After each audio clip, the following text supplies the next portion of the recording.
You shot the last episode. What was that like?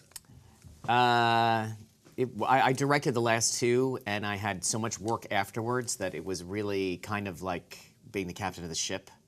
Like my emotions were a little bit in check because someone had to drive the car.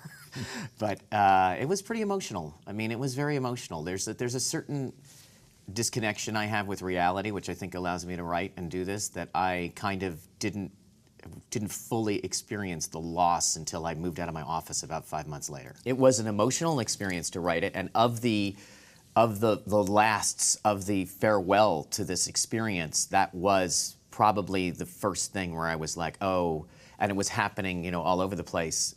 I'm like, this is it. This is the last one I'm going to write. And you know, before I wrote end of series on the last page, I had a drink and I was sort of like, ugh.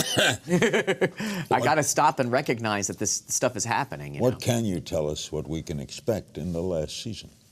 I don't know what to tell you to expect. I mean, I've been consistently telling the story with the writers and, you know, everyone involved in the same way we've always told it. And I kind of look at these 14 episodes as a piece, and even though they're sort of separated by the time jump. And I guess the question is, Don's material needs have been met, and he has created a wake of confusion behind him, and he has become the success that he pretended to be. So what else is there? And that's kind of why we started the premiere of this part of it with "Is That All There Is" by Peggy Lee. I was saying, like, you know, some people, you know, I told you the question that I started the show with: is this it?